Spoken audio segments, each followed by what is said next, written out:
한양 도성, 비 내리는 밤이었습니다. 검은 구름이 달빛을 가리고 기와 지붕 위로 떨어지는 빗소리가 적막한 뜰을 채웠지요. 무거운 빗방울들이 처마 끝에서 떨어져 작은 물웅덩이를 만들었습니다. 그 소리가 마치 누군가의 한숨처럼 들려왔습니다. 윤가댁 사랑채에는 등불 하나가 흐릿하게 빛을 발하고 있었지요. 그 불빛 아래 둘째 도련님 윤지연이 창가에 기대어 앉아 있었습니다. 28의 나이에 아직 혼처를 정하지 못한 윤지연은 어릴 적부터 마음에 두었던 이의 서찰을 손에 쥐고 있었습니다. 반쯤 마신 술잔 옆에는 빗물에 젖어먹이 번진 종이가 놓여 있었지요. 혼처가 정해졌으니 더 이상 기다리지 마십시오. 윤지연의 손가락이 그 글자 위를 더듬었습니다. 먹이 번졌으나 그 뜻은 분명했습니다. 그는 쓰디쓴 술을 한 모금 더 삼키고는 창밖을 바라보았지요. 세상의 비는 끊임없이 내렸으며 그의 마음속에도 비가 내리고 있었습니다. 바로 그때였습니다. 어둠 속에서 하얀 적삼을 입은 한 여인이 조심스레 뜰을 가로지르고 있었습니다. 빗방울을 피하려는 등 머리 위로 손을 얹고 발걸음은 마치 바람에 흔들리는 버들가지처럼 가벼웠지요. 윤지연은 그 모습이 눈에 익었습니다. 윤가의 여종 소아였습니다. 소아야. 윤지연의 목소리에 소아는 흠칫 놀라 돌아보았습니다. 그녀의 눈동자가 달빛에 반짝였고 젖은 머리카락이 창백한 뺨에 달라붙어 있었지요. 도련님, 이 밤에 어찌하여 이리 늦은 시각에 돌아다니느냐? 윤지연이 문지방에 기대어 서서 물었습니다. 그의 목소리에는 술기운이 묻어났으나 눈빛만은 또렷했지요. 아씨의 옷을 개키고 오는 길이옵니다. 소아는 고개를 숙이며 대답했으나 그 말이 거짓임을 윤지연은 알고 있었습니다. 요즘 들어 소아는 늦은 밤뜰을 홀로 거니는 일이 잦았고 때로는 아무도 보지 않는다 생각하고 눈물을 훔치기도 했지요. 16의 나이에 이미 3년째 윤가에서 일하던 소아는 늘 밝고 부지런했습니다. 그러나 최근 들어 그녀의 눈빛이 흐려졌고 웃음소리도 줄었습니다. 들어오너라. 비에 다 젖었구나. 윤지연의 말에 소아는 잠시 망설였습니다. 주인과 종의 경계를 넘는 일이었기 때문이지요. 하지만 도련님의 눈빛에 담긴 외로움이 그녀의 마음을 움직였습니다. 술잔이나 함께 기울이거라. 도련님, 여종이 어찌 감히. 소아가 마당 가운데 서서 머뭇거리는데 윤지연이 다가와 그녀의 손목을 잡았습니다. 소아의 손끝이 서늘했고 가는 손목이 떨리고 있었지요. 한 잔이면 된다. 나도 외롭고 너도 외로워 보이니. 그 말에 소아의 눈에 다시 눈물이 고였습니다. 그녀는 무슨 사연인지 말하지 않았지만 윤지연은 묻지 않았습니다. 그저 빗소리를 들으며 두 사람은 밤이 깊어가는 동안 술잔을 기울였지요. 처음에는 서로 멀찌감치 앉아있던 두 사람의 거리가 술잔이 비워질수록 조금씩 가까워졌습니다. 빗소리와 함께 흐르는 그들의 이야기, 그리고 그 밤에 옮기는 오래도록 기억될 운명이었습니다. 이튿날 아침 윤지연이 잠에서 깨어났을 때 방 안은 이미 환하게 밝아 있었습니다. 그는 어젯밤의 일이 꿈이었는지 생시였는지 헷갈리며 눈을 비볐지요. 자리를 정돈하려 손을 뻗었을 때 베개 옆에서 무언가 반짝이는 것을 발견했습니다. 한 잔 남짓한 작은 은비녀였습니다. 소아가 남긴 흔적이었지요. 그제야 윤지연은 어젯밤 일을 또렷이 기억해냈습니다. 술기운에 취해 소아와 나눈 대화, 그리고 비 오는 밤에 따스했던 온기까지. 그는 그 은비녀를 손바닥 위에 올려놓고 잠시 바라보았습니다. 소박하고 작은 장신구였으나 그 안에는 말하지 못한 이야기가 담겨 있는 듯했지요.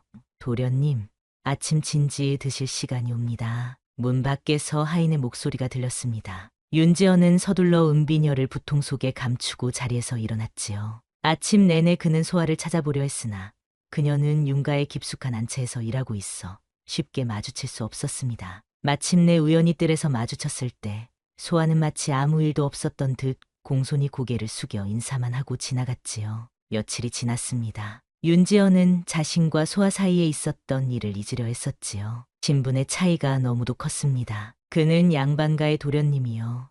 그녀는 단지 여종일 뿐이었습니다. 그러나 가끔 소아의 모습이 보일 때면 그의 가슴 한켠이 묘하게 설레었지요. 지연아, 어찌 요즘 그리 혼자 있기를 좋아하느냐? 어느 날 윤지연의 형 윤지호가 사랑채를 찾아왔습니다. 그는 지난 봄 혼례를 올려 이미 안주인을 맞이한 상태였지요. 별다른 일은 없소. 그저 책을 읽으며 시간을 보낼 뿐입니다. 윤지연이 담담히 대답했으나 그의 형은 쉽게 떠나지 않았습니다. 혼사가 무산되었다고 들었다. 마음이 무거울 터이니 내일 나와 함께 나가보지 않겠느냐? 새로 열린 주막의 풍류가 일품이라더구나. 윤지연은 고개를 저었지요. 그러나 형의 권유가 워낙 간곡하여 마침내 수긍할 수밖에 없었습니다. 하지만 그의 마음은 이상하게도 소아에게로 향해 있었지요. 한편 소아는 어떤 비밀스러운 고민에 빠져 있었습니다. 그녀의 얼굴은 날이 갈수록 창백해졌고 몸은 점점 야위어갔지요. 윤가의 다른 여종들도 그녀의 변화를 눈치챘습니다. 소아야, 어디 편찮은 데라도 있느냐? 날이 갈수록 안색이 좋지 않구나. 대청마루에서 빨래를 하던 나이 든 여종 춘섭이 걱정스레 물었지요. 소아는 고개를 저으며 웃어 보였으나 그 웃음이 눈에까지 미치지는 않았습니다. 괜찮습니다. 그저 요즘 잠을 설쳐서 그런가 봅니다. 그러나 소아의 몸 상태는 시간이 지날수록 더욱 나빠졌습니다. 간혹 아침 일찍 마당에서 구토를 하는 모습이 목격되기도 했지요. 그리고 마침내 윤가의 안주인 최 씨는 그녀를 불러 단호하게 물었습니다. 소아야, 내가 혹시 아이를 가진 것이 아니냐? 그 질문에 소아는 얼굴이 하얗게 변했고 그녀의 침묵이 모든 것을 말해주었습니다. 최 씨의 눈이 커졌지요. 이런 폐악한 계집이 다 있을까? 누구의 씨를 배웠느냐? 당장 실토하거라. 소아는 고개를 숙인 채 대답하지 않았습니다. 그저 떨리는 손으로 자신의 배를 감쌌을 뿐이었지요. 최 씨는 노여움을 참지 못하고 그녀의 뺨을 세차게 내리쳤습니다. 이 소식은 빠르게 윤가 전체에 퍼졌습니다. 여종 하나가 아이를 가졌다는 것, 그것도 아버지가 누군지도 모른 채로 말입니다. 윤지연은 이 소식을 우연히 하인들의 대화를 통해 듣게 되었지요. 그의 가슴이 철렁 내려앉았습니다. 그 여종이 소아라 하더이다. 안주인께서 당장 내쫓으라 하셨으나 큰마님이 일단 알아보자 하시는 중이랍니다. 그날 밤 윤지연은 잠을 이루지 못했습니다. 창문 너머로 보이는 달빛이 마치 소아의 창백한 얼굴처럼 느껴졌지요. 그는 자신과 소아 사이에 있었던 일을 떠올렸습니다. 그리고 마침내 끔찍한 진실을 깨달았습니다. 소아가 가진 아이, 그것은 자신의 아이일지도 모른다는 사실을 말입니다. 윤가의 규방 안, 마님과 안주인들이 모여 웅성거리고 있었습니다. 여름이 시작되는 계절이었으나 방 안의 공기는 차갑기만 했지요. 소아는 방 가운데 무릎을 꿇고 앉아 있었습니다. 그녀의 머리카락은 단정히 묶여 있었으나 창백한 얼굴에는 절망이 서려 있었습니다. 이런 폐악한 계집을 당장 내쫓지 않고 어찌하신다는 말씀이시옵니까? 최 씨가 목소리를 높였습니다. 그녀의 목소리에는 분노와 경멸이 가득했지요. 큰마님은 깊은 한숨을 내쉬며 소아를 바라보았습니다. 소아야, 마지막으로 묻겠다. 내 뱃속의 아이는 누구의 자식이냐? 바른대로 말하지 않으면 내가 이 집에서 살아갈 길은 없다. 소아는 고개를 더욱 숙였습니다. 그녀의 어깨가 미세하게 떨렸으나 입술은 굳게 다물어져 있었지요. 이 침묵이 어떤 결과를 가져올지 알면서도 소아는 끝내 입을 열지 않았습니다. 한편 윤지연은 창호지 문 너머에 숨어 그 모습을 지켜보고 있었습니다. 그의 가슴은 불안으로 가득 차 있었지요. 자신이 나서야 함을 알면서도 그 발걸음이 쉽게 떨어지지 않았습니다. 소아가 그토록 자신의 이름을 숨기는 이유가 무엇인지 윤지연은 이해할 수 없었습니다. 아씨, 그 아이는... 소아가 마침내 입을 열었습니다. 모두의 시선이 그녀에게 쏠렸지요. 윤지연의 마음이 철렁 내려앉았습니다. 그러나 소아는 다시 입을 다물었고 눈물만 뚝뚝 떨어뜨릴 뿐이었습니다. 말할 수 없사옵니다. 소아의 작은 목소리가 방 안에 퍼졌습니다. 최 씨가 녹이 띈 목소리로 소리쳤지요. 이 뻔뻔한 계집,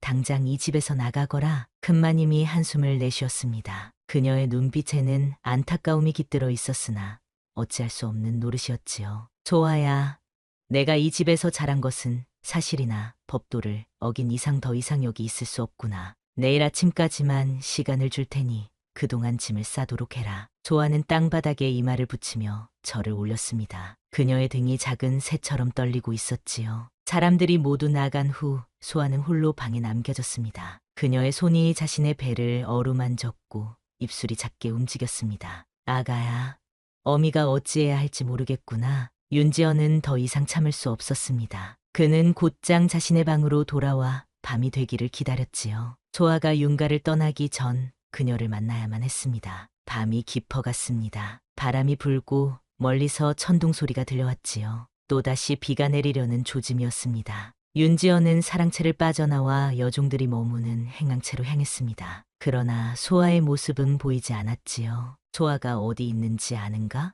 윤지연이 다른 여종에게 물었습니다. 그녀는 놀란 눈으로 도련님을 바라보았지요. 소아는 이미 떠났사옵니다. 방금 전에 작은 보따리를 들고.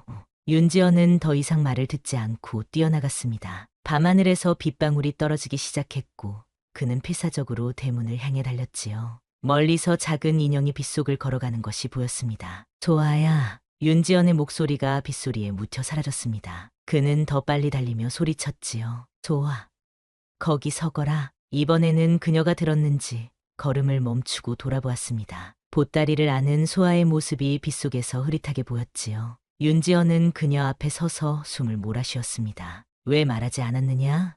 그 아이가 내 아이라는 것을. 소아의 눈에 눈물이 고였습니다. 그녀는 윤지연을 바라보며 떨리는 목소리로 말했지요. 그리 말했다 한들 도련님께서 저를 받아주셨겠습니까? 그녀의 말에 윤지연은 할 말을 잃었습니다. 소아의 말이 옳았기 때문이지요. 그들 사이에는 넘을 수 없는 신분의 벽이 있었습니다. 그러나 이제 윤지연의 마음은 단호했습니다. 그렇다면 내가 너를 데리고 떠나겠다. 소아의 눈이 커졌습니다. 그녀의 입술이 떨렸지요. 도련님, 그것은 더 이상 말하지 마라. 나와 함께 가자. 내 아이를 가진 내가 혼자 이 세상을 떠돌게 할 수는 없다. 빗물이 그들의 얼굴을 적셨습니다. 소아의 눈에서 흐르는 것이 빗물인지 눈물인지 알 수 없었지요. 윤지연이 그녀의 손을 잡았을 때 소아는 더 이상 거부하지 않았습니다. 하지만 윤가의 어른들은 그들을 쉽게 놓아주지 않았습니다. 날이 밝자마자 윤지연의 행방이 알려졌고 고타인들이 그들의 뒤를 쫓았지요. 그들은 한양을 벗어나 남쪽으로 향하고 있었습니다.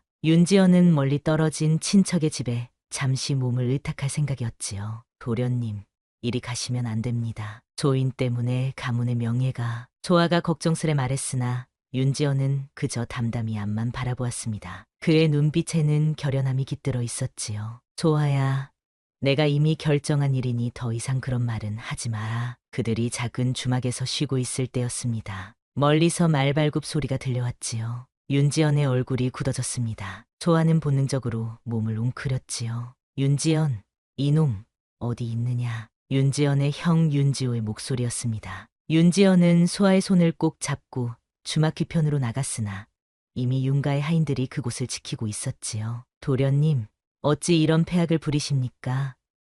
아버님께서 얼마나 노여워하시는지. 윤지호가 다가와 안타깝게 말했습니다. 그의 뒤로 여러 하인들이 서 있었지요. 도망칠 길은 없었습니다. 형님, 제발 저희를 보내주십시오. 소아는 제 아이를 가졌습니다. 윤지연이 간곡히 청했으나 윤지호는 고개를 저었습니다. 그것이 더욱 큰 문제다. 아버님께서는 이미 모든 것을 아셨다. 내가 당장 돌아가지 않으면 가문에서 쫓겨날 것이라 하셨다. 소아가 윤지연의 소매를 잡아당겼습니다. 그녀의 눈에는 간절함이 가득했지요. 도련님, 저는 괜찮사옵니다. 제발 돌아가십시오. 도련님께서 가문에서 쫓겨나시는 것을 참아볼 수 없사옵니다. 윤지연은 망설였습니다. 소아의 말이 옳았기 때문이지요. 그러나 그의 마음은 이미 결정되어 있었습니다. 형님, 저는 돌아갈 수 없습니다. 그 말에 윤지호의 표정이 어두워졌습니다. 그는 하인들에게 손짓했고 하인들이 일제히 달려들었지요. 윤지연은 저항했으나 여러 명을 당해낼 수 없었습니다. 그는 결박당했고 소아는 다른 하인들에게 붙잡혔습니다. 도련님, 소아의 절규가 하늘에 메아리 쳤습니다. 윤지연은 소아를 바라보았으나 더 이상 가까이 갈 수 없었지요. 그들은 서로 다른 말에 태워져 한양으로 돌아왔습니다. 윤가의 대청마루에서는 윤공이 노한 얼굴로 기다리고 있었습니다. 그의 앞에 윤지연이 무릎을 꿇었지요. 불효자식, 내가 어찌 감히 천한 여종과 도망치려 했느냐. 윤공의 목소리가 뜰 전체에 울려 퍼졌습니다. 윤지연은 고개를 숙인 채 대답하지 않았지요. 아버님, 제발 소아를 용서해 주십시오. 모든 것은 제 잘못입니다. 윤지연이 간절히 청했으나 윤공의 마음은 돌처럼 굳어 있었습니다. 그 계집은 관하로 보내 응당한 벌을 받게 할 것이다. 너는 남쪽 고을로 유배를 보내어 스스로의 과오를 되돌아보게 하겠다. 그 말에 윤지연의 얼굴이 창백해졌습니다. 소아를 관하로 보낸다는 것은 그녀에게 죽음과도 같은 형벌을 내리는 것이었지요. 아버님, 제발 그녀는 제 아이를 가졌습니다. 윤지연이 이마를 땅에 대고 울부짖었으나 윤공은 이미 자리를 떠나고 있었습니다. 뒤에 남은 하인들이 윤지연을 억지로 일으켜 세웠지요. 한편 소아는 작은 창고에 갇혀 있었습니다. 그녀의 눈에서는 끊임없이 눈물이 흘러내렸지요. 그러나 그것은 자신의 운명을 한탄하는 눈물이 아니었습니다. 윤지연이 걱정되었기 때문이었지요. 도련님, 이 모든 것이 소녀의 잘못이옵니다. 소아는 어둠 속에서 속삭였습니다. 그녀의 손이 자신의 배를 감쌌지요. 뱃속에 작은 생명이 느껴지는 듯했습니다. 소아는 그제야 깨달았습니다. 도련님을 지키려면 차라리 그를 떠나야 한다는 것을.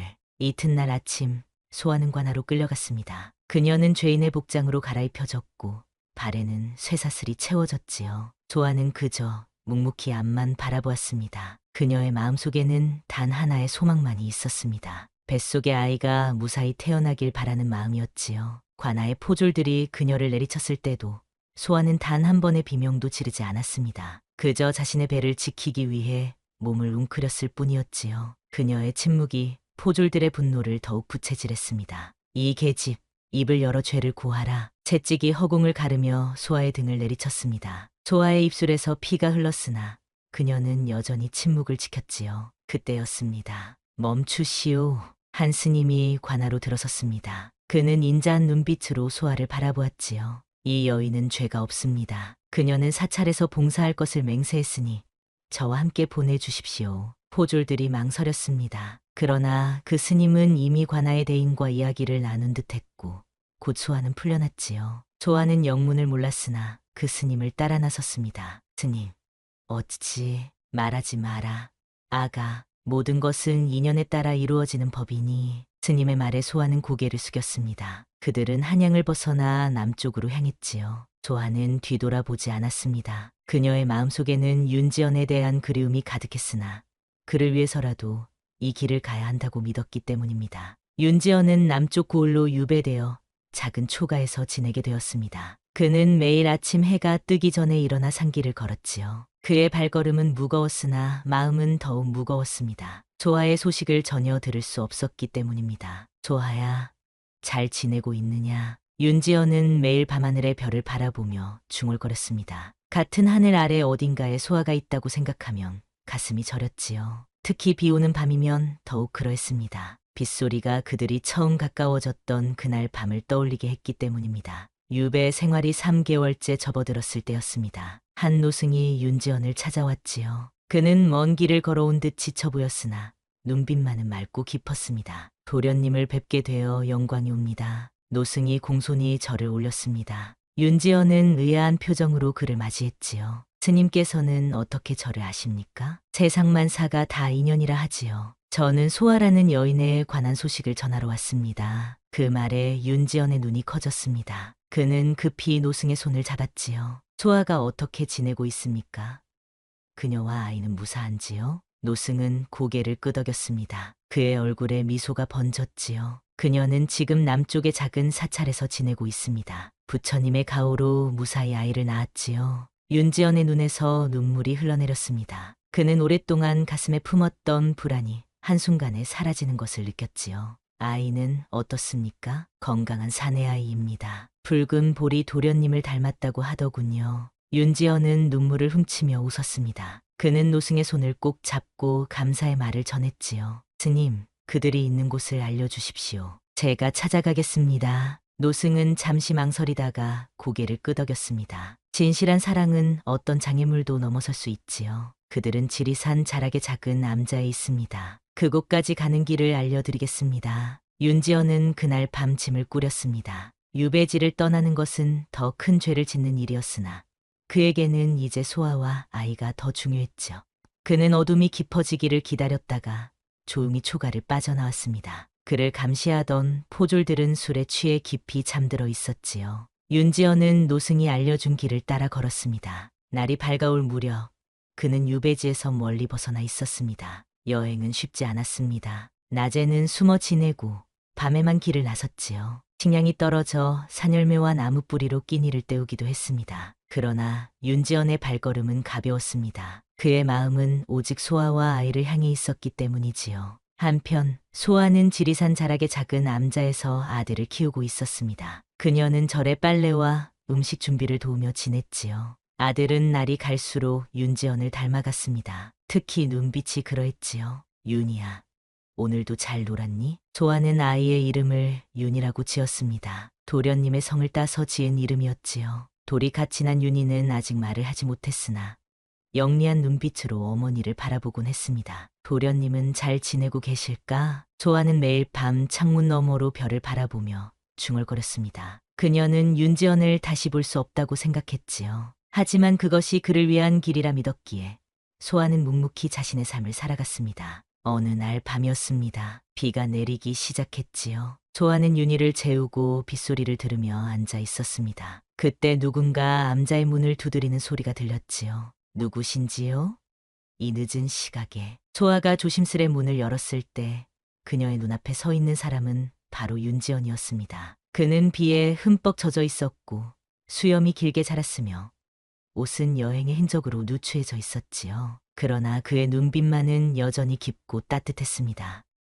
소아야. 조아는 눈을 크게 뜨고 그를 바라보았습니다. 그녀의 눈에서 눈물이 흘러내렸지요. 도련님, 어찌 여기까지.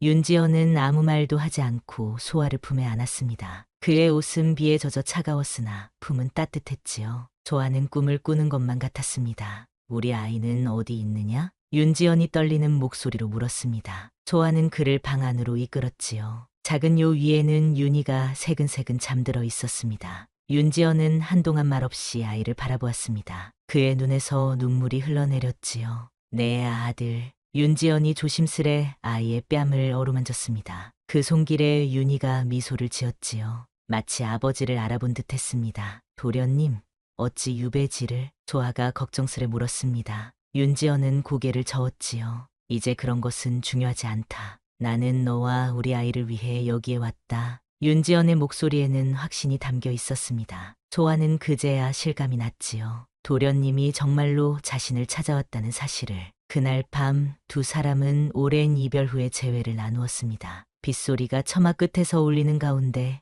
그들은 지난 시간의 이야기를 주고받았지요. 조아는 관아에서 스님의 도움으로 풀려난 일부터 암자에서 아이를 낳던 날의 고통과 기쁨까지 모두 들려주었습니다. 도련님, 소녀는 아이를 낳을 때 정말 두려웠사옵니다. 하지만 이 아이의 얼굴을 처음 보았을 때 모든 고통이 씻은 듯이 사라졌지요. 조아의 눈빛이 부드러워졌습니다. 그녀는 잠든 윤희를 바라보며 미소 지었지요. 윤지연도 함께 아이를 바라보았습니다. 윤희의 작은 손가락, 오똑한 코, 그리고 긴 속눈썹까지 모든 것이 경이롭게 느껴졌습니다. 조아야, 내가 너와 함께하지 못해 미안하다. 내가 그런 고통을 혼자 겪었다니. 윤지연의 목소리가 떨렸습니다. 조아는 고개를 저었지요. 도련님, 그런 말씀 마십시오. 소녀는 도련님 곁에 있을 자격이 없는 몸이옵니다. 그저 도련님께서 무사하시기만을 바랐을 뿐이지요. 윤지연은 소아의 손을 꼭 잡았습니다. 그의 눈빛은 단호했지요.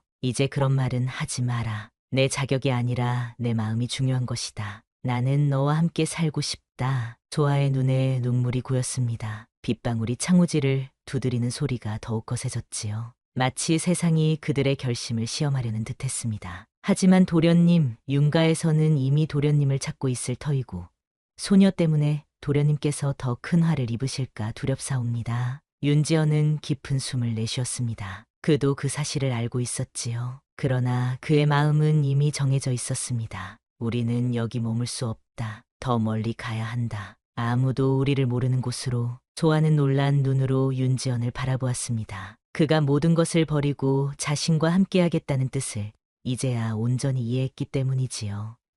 도련님, 나는 이미 결정했다. 내일 새벽 우리는 이곳을 떠나 제주도로 갈 것이다. 그곳이라면 아무도 우리를 찾지 못할 것이다. 윤지연의 목소리에는 확신이 담겨 있었습니다. 조아는 더 이상 말을 잇지 못했지요. 그녀의 마음속에는 기쁨과 두려움이 함께 일었습니다. 도련님과 함께할 수 있다는 기쁨, 그러나 그로 인해 도련님이 겪을 고통에 대한 두려움이었지요. 그날 밤 소아는 오랜만에 편안한 잠을 이루었습니다. 곁에는 윤지연이 있었고 다른 한편에는 윤희가 새근새근 숨을 쉬고 있었지요. 그녀의 꿈속에서는 세 사람이 넓은 들판을 함께 걷고 있었습니다. 이튿날 새벽 동이 트기 전에 그들은 짐을 꾸렸습니다. 윤희는 아직 잠에 취해 뭉구적거렸지만 소아는 아이를 등에 업고 준비를 마쳤지요. 윤지연은 스님께 감사의 인사를 전했습니다. 스님, 은혜를 어찌 갚아야 할지 모르겠습니다. 스님은 미소 지으며 고개를 저었습니다. 인연은 스스로 만들어가는 것입니다. 부디 평안한 길 되시길 바랍니다. 그들은 암자를 떠나 남쪽으로 향했습니다. 바다를 건너 제주도로 가기 위해서는 먼저 남쪽 포구에 도착해야 했지요. 길은 험했고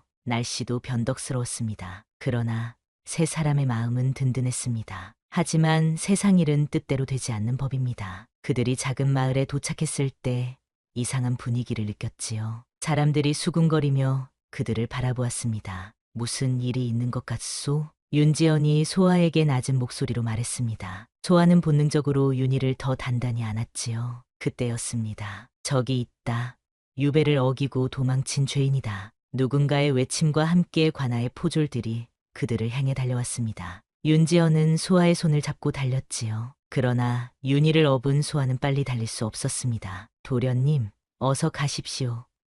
소녀와 아이는 뒤에서 따라가겠습니다. 소아가 간절히 말했으나 윤지연은 그녀의 손을 더욱 꼭 잡았습니다. 절대 너희를 두고 가지 않을 것이다. 그들은 마을 뒷산으로 향했습니다. 숲이 우거진 곳이라면 포졸들을 따돌릴 수 있을 것이라 생각했지요. 그러나 포졸들의 발걸음도 빨랐습니다. 점점 그 거리가 좁혀졌지요. 숲속 깊은 곳, 그들은 잠시 숨을 고르기 위해 멈추었습니다. 소아의 얼굴은 창백했고 윤희는 울음을 터뜨리려 했지요. 윤지연은 급히 주변을 살폈습니다. 저기 동굴이 있다. 우선 그곳으로 들어가자. 그들은 작은 동굴로 들어갔습니다. 그곳은 어둡고 축축했으나 잠시 몸을 숨기기에는 충분했지요. 소아는 윤희를 달래며 작은 목소리로 노래를 불러주었습니다. 윤지연은 동굴 입구에서 경계를 늦추지 않았지요. 도련님, 이대로 가다가는 결국 잡힐 것입니다. 제발 소녀와 아이는 버려두고 도련님만이라도 떠나십시오. 소아의 눈에서 눈물이 흘러내렸습니다.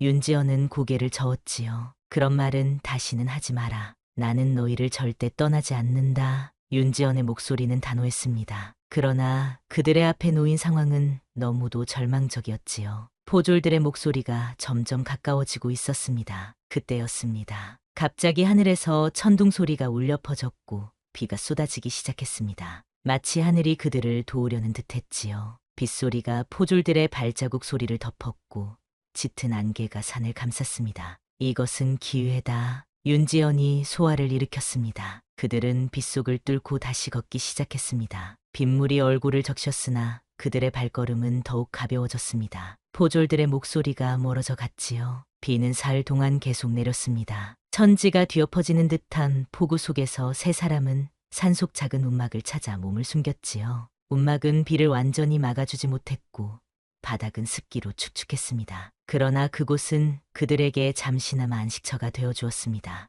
윤희가 열이 있는 것 같습니다. 소아가 걱정스러운 눈빛으로 말했습니다. 윤희의 이마는 뜨거웠고 작은 몸은 덜덜 떨리고 있었지요. 윤지연은 당황했습니다. 그는 양반가의 도련님으로 자라 아이를 돌보는 법을 알지 못했기 때문입니다. 어떻게 해야 하지? 아이가 젖었으니 우선 옷을 말려야 합니다. 소아는 침착하게 말했지만 그녀의 목소리에도 걱정이 묻어났습니다. 윤지연은 주변에서 마른 나뭇가지를 모아 작은 불을 피웠지요. 불빛이 움막 안을 비추자 윤희의 창백한 얼굴이 더욱 선명하게 보였습니다. 도련님, 산에서 자라는 열매가 있는데 그것으로 열을 내릴 수 있습니다. 소녀가 구해오겠습니다. 소아가 일어서려 하자 윤지연이 그녀의 팔을 잡았습니다. 밖은 아직 위험하다. 내가 가겠다. 그 열매가 어떻게 생겼는지만 말해다오. 소아는 잠시 망설이다가 고개를 끄덕였습니다. 그녀는 열매의 생김새와 자라는 장소를 자세히 설명했지요. 윤지연은 빗속으로 뛰어나갔습니다. 그의 등 뒤로 소아의 걱정스러운 눈빛이 따라붙었지요. 윤지연은 온몸이 젖은 채로 산을 오르내렸습니다. 그가 양반가의 도련님이었던 시절에는 상상할 수 없었던 일이었지요. 그러나 이제 그에게는 지켜야 할 가족이 있었습니다. 그는 머리카락에서 떨어지는 빗물도 개의치 않고 열심히 소아가 말한 열매를 찾아다녔습니다. 한편 움막에 남은 소아는 윤희를 품에 안고 체온을 전해주었습니다. 그녀의 입술이 아이의 이마에 닿았지요. 윤희야, 견뎌다오. 아버님이 곤약을 가져오실 거야. 소아의 눈에서 눈물이 흘러내렸습니다. 아이의 상태가 점점 나빠지고 있다고 느꼈기 때문이지요. 그녀는 윤희의 작은 손을 잡고 기도했습니다. 하늘이시여, 제 아이를 지켜주소서. 바로 그때 윤지연이 숨을 헐떡이며 움막으로 돌아왔습니다. 그의 손에는 붉은 열매가 가득했지요. 이것이 맞느냐? 좋아하는 기쁨에 찬 눈으로 고개를 끄덕였습니다. 그녀는 재빨리 열매를 으깨어 즙을 내고 그것을 천에 적셔 윤희의 이마에 올려놓았지요. 또 일부는 물에 타서 아이의 입술에 조심스레 흘려넣었습니다. 이것이 효과가 있을까? 윤지연이 걱정스레 물었습니다. 조아는 희미하게 웃었지요. 조녀의 고향에서는 아이들이 열이 나면 늘 이 열매를 사용했습니다. 반드시 나아질 것입니다. 둘은 밤새 번갈아가며 윤희를 돌보았습니다. 윤지연은 불이 꺼지지 않게 나무를 더했고 소아는 아이의 이마에 계속해서 열매즙을 바르며 체온을 확인했지요. 그들의 눈에는 피로가 가득했으나 그 누구도 잠을 청하지 않았습니다. 새벽이 밝아올 무렵 기적처럼 윤희의 열이 내리기 시작했습니다. 아이의 볼이 조금씩 붉어졌고 호흡도 안정되었지요. 조아와 윤지연은 안도의 한숨을 내쉬었습니다. 도련님, 아이가 나아지고 있습니다. 조아의 목소리에 기쁨이 묻어났습니다. 윤지연은 그제야 긴장이 풀려 움막의 벽에 기대어 앉았지요. 그의 눈에서는 피로가 역력했습니다. 도련님, 잠시 누워 쉬십시오. 조녀가 지켜보겠습니다. 조아의 말에 윤지연은 고개를 저었습니다. 그러나 몸은 이미 한계에 다다른 듯했지요. 그는 결국 소아의 무릎을 베고 눈을 감았습니다. 곧 깊은 잠에 빠져들었지요. 조아는 윤지연의 머리카락을 조심스레 쓰다듬었습니다. 그의 얼굴에는 여행의 흔적이 역력했지요. 햇볕에 그을린 피부, 길어진 수염, 그리고 주름진 이마까지 모든 것이 양반가의 도련님이었던 시절과는 판이하게 달랐습니다. 도련님, 소녀 때문에 이런 고생을. 조아의 눈에 눈물이 맺혔습니다. 하지만 그녀의 눈빛에는 강한 결의가 담겨 있었지요. 이제 그녀는 도련님과 아이를 지켜야 할 의무가 있었기 때문입니다. 비가 그치고 해가 떠오르자 움막 안까지 따스한 빛이 들어왔습니다. 조아는 윤희를 살펴보았지요. 아이는 평온하게 잠들어 있었고 이마의 열은 완전히 내려가 있었습니다. 조아는 안도의 한숨을 내쉬었지요. 이제 괜찮을 거야. 조아가 중얼거렸을 때 윤지연이 눈을 떴습니다. 그는 잠시 혼란스러운 듯했으나 곧 상황을 파악하고 일어났지요. 윤희는 어떠냐? 열이 내렸습니다. 아침에는 죽을 먹일 수 있을 것 같습니다. 윤지연은 안도의 미소를 지었습니다. 그는 조심스레 윤희의 볼을 어루만졌지요. 아이는 잠결에 아버지의 손길을 느꼈는지 작은 입술을 오물거렸습니다. 정말 나의 아들이구나. 윤지연의 목소리에는 감동이 가득했습니다. 그는 소아를 바라보았지요. 그녀의 얼굴에도 피로가 가득했지만 그 눈빛만은 여전히 맑고 강인했습니다. 조아야, 고맙다. 내가 없었다면 우리 아이는. 조아는 고개를 저었습니다. 그녀의 입가에 미소가 번졌지요. 도련님, 이제 우리는 가족이 아니옵니까? 서로를 돕는 것은 당연한 일이지요. 그 말에 윤지연의 가슴이 따뜻해졌습니다. 그는 소아의 손을 잡았지요. 그렇다. 우리는 이제 가족이다. 어떤 어려움이 와도 함께 극복해 나갈 것이다. 비가 완전히 그치고 햇살이 산 전체를 비추자 그들은 다시 짐을 꾸렸습니다. 윤희의 상태가 호전되었으니 더 이상 이곳에 머물 수는 없었지요. 포졸들이 언제 그들의 흔적을 찾을지 알 수 없었기 때문입니다. 오늘 저녁까지 포구에 도착할 수 있을까? 윤지연이 물었습니다. 조아는 주변을 살피며 고개를 끄덕였지요. 산을 넘으면 바다가 보일 것입니다. 하루 안에 도착할 수 있을 것이옵니다. 그들은 다시 발걸음을 옮겼습니다. 윤지연은 윤희를 업고 소아는 짐을 들고 앞장섰지요. 이제 그들의 눈앞에는 불확실한 미래가 펼쳐져 있었지만 함께하는 한 두렵지 않았습니다. 해가 서쪽으로 기울 무렵 그들은 마침내 산을 넘어 포구가 내려다 보이는 언덕에 도착했습니다. 넓은 바다가 저 멀리 펼쳐져 있었고 작은 어촌 마을이 해변을 따라 자리하고 있었지요. 윤지연과 소아는 잠시 그 풍경을 바라보며 숨을 고르다가 서로를 마주보고 미소 지었습니다. 저기가 우리의 새로운 시작이 될 곳입니다. 조아가 작은 목소리로 말했습니다. 윤지연은 고개를 끄덕였지요. 그의 품에 안긴 윤희는 이제 완전히 회복되어 주변 경치를 호기심 어린 눈으로 둘러보고 있었습니다. 바다. 윤희가 작은 손가락으로 가리키며 생애 처음으로 내뱉은 말이었습니다. 윤지연과 소아는 놀라움과 기쁨으로 서로를 바라보았지요. 그렇다, 윤희야. 저기는 바다란다. 우리는 저 바다를 건너 새로운 삶을 시작할 것이다. 윤지연이 감격에 찬 목소리로 말했습니다. 소아의 눈에 기쁨의 눈물이 고였지요. 그들은 조심스럽게 언덕을 내려가기 시작했습니다. 포구에 도착하면 제주도로 가는 배를 찾아야 했지요. 그러나 포구에 가까워질수록 그들의 마음은 다시 긴장되었습니다. 마을 사람들의 시선이 그들에게 쏠렸기 때문이지요. 세 사람의 모습은 분명 여행자처럼 보였지만 그들의 옷차림과 행색은 평범한 여행자와는 달랐습니다. 저 사람들 뭔가 수상해 보이는구먼. 한 노인이 작은 목소리로 중얼거렸습니다. 다른 주민들도 수군거리기 시작했지요. 윤지연은 소아의 손을 꼭 잡았습니다. 겁내지 마라. 우리는 그저 제주도로 가는 배를 타러 온 여행자일 뿐이다. 그들은 포구의 선착장으로 향했습니다. 여러 척의 배가 정박해 있었지요. 윤지연은 용기를 내어 한 뱃사람에게 다가갔습니다. 혹시 제주도로 가는 배가 있습니까? 뱃사람은 그들을 위아래로 훑어보더니 고개를 끄덕였습니다. 내일 아침 일찍 떠나는 배가 있지. 하지만 값이 만만치 않을 텐데. 윤지연은 주머니에서 얼마 남지 않은 돈을 꺼내 보였습니다. 그의 손에는 유배되기 전 몰래 챙겨둔 금부치 몇 개가 들려 있었지요. 뱃사람의 눈이 반짝였습니다. 이 정도면 충분하겠군. 내일 동이 트기 전에 저 큰 배로 오시게. 윤지연은 안도의 한숨을 내쉬었습니다. 첫 번째 관문을 통과한 것이지요. 이제 그들은 내일 아침까지 안전한 곳에서 밤을 보내야 했습니다. 저기 작은 주막이 있습니다. 하룻밤 묵어가는 것이 좋겠습니다. 소아가 손짓했습니다. 윤지연은 고개를 끄덕였지요. 그들은 조용히 주막으로 향했습니다. 주모는 그들을 의심스러운 눈초리로 바라보았으나 윤지연이 돈을 보이자 곧 방을 내주었습니다. 식사도 필요하신지요? 네. 아이에게 줄 죽도 부탁드립니다. 그들은 작은 방에 짐을 풀었습니다. 방은 허름했지만 지난 며칠간 산속에서 지냈던 것에 비하면 천국과도 같았지요.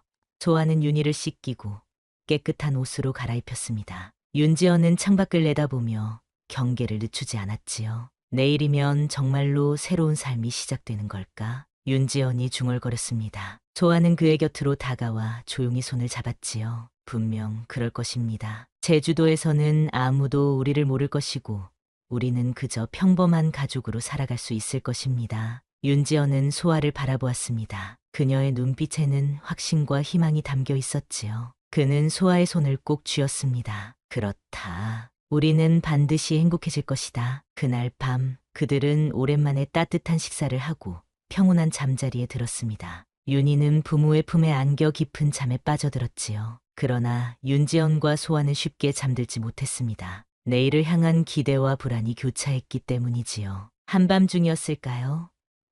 갑자기 밖에서 소란스러운 소리가 들려왔습니다. 말발굽 소리와 사람들의 외침이 뒤섞여 있었지요. 윤지연은 화들짝 놀라 일어났습니다. 도련님, 포졸들인 것 같습니다. 소아의 얼굴이 창백해졌습니다. 윤지연은 재빨리 창문을 통해 밖을 내다보았지요. 여러 명의 포졸들이 주막 주변을 둘러싸고 있었습니다. 어서 일어나거라. 우리는 여기서 나가야 한다. 윤지연이 급히 짐을 챙겼습니다. 소아도 서둘러 윤희를 안고 일어났지요. 그러나 이미 주막의 문이 거칠게 열리는 소리가 들렸습니다. 방을 모두 뒤져라.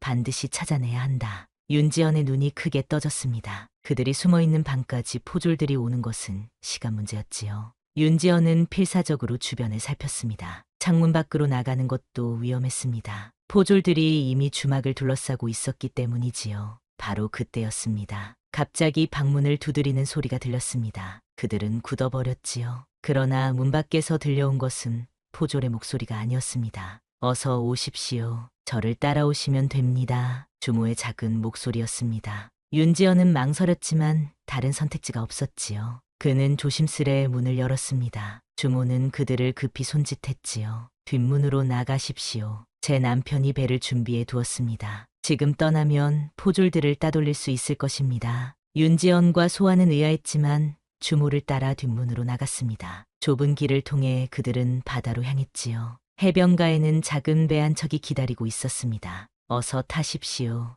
이 배로 가면 제주도까지 갈 수 있습니다. 주모의 남편이 그들을 재촉했습니다. 윤지연은 고개를 끄덕이고 소아와 윤희를 배에 태웠지요. 왜 우리를 도와주시는 것입니까? 윤지연이 의아해하며 물었습니다. 주모는 잠시 망설이다가 대답했지요. 저도 한때는 신분의 벽에 가로막혀 사랑하는 이와 헤어져야 했습니다. 그런 아픔을 또 다른 이들이 겪게 하고 싶지 않습니다. 그 말에 윤지연과 소아는 깊은 감사의 마음을 전했습니다. 주모의 남편이 노를 저었고 배는 조용히 바다로 나아갔지요. 뒤에서는 포졸들의 외침이 들렸지만 어둠 속에서 그들의 작은 배를 찾아내기는 힘들었습니다. 바람이 불고 파도가 일었습니다. 그러나 그것은 그들을 막기보다는 오히려 도왔지요. 바다의 넓은 품 속에서 그들의 흔적은 완전히 사라졌습니다. 동이 트기 시작했을 때 그들은 이미 포구에서 멀리 떨어져 있었습니다. 소아는 윤희를 품에 안고 잠들어 있었고 윤지연은 배의 키를 잡고 있었지요. 동쪽 하늘에서 떠오르는 태양이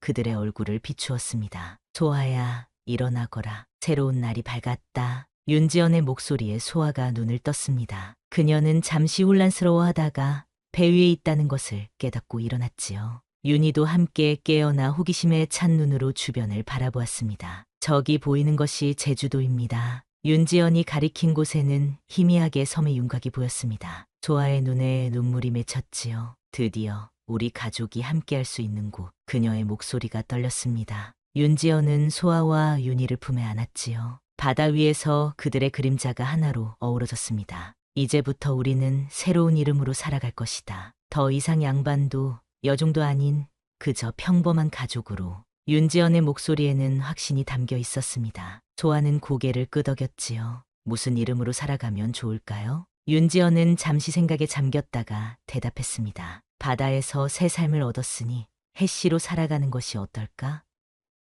해지연, 해소아, 그리고 혜윤이. 소아는 미소 지었습니다. 그 이름이 마음에 들었기 때문이지요. 새로운 시작이 될 것입니다. 우리 가족의 진정한 시작이. 배는 계속해서 제주도를 향해 나아갔습니다. 그들의 앞에는 불확실한 미래가 펼쳐져 있었지만 더 이상 두렵지 않았습니다. 함께 있는 한 어떤 어려움도 이겨낼 수 있다는 확신이 있었기 때문이지요. 그날 저녁 제주도의 작은 포구에 도착한 그들은 새로운 삶을 시작했습니다. 윤지연은 그를 가르치는 훈장이 되었고 소아는 약초를 다루는 솜씨로 마을 사람들의 신뢰를 얻었지요. 윤희는 제주의 자유로운 바람 속에서 건강하게 자라났습니다. 때로는 한양에 대한 그리움이 그들을 찾아오기도 했습니다. 특히 별이 총총한 밤이면 소아는 윤가의 뜰에서 보냈던 시간들을 떠올리곤 했지요. 그러나 그 그리움조차도 곁에 있는 가족들로 인해 따뜻한 추억으로 변해갔습니다. 세월이 흘러 윤희가 5살이 되었을 때 그들은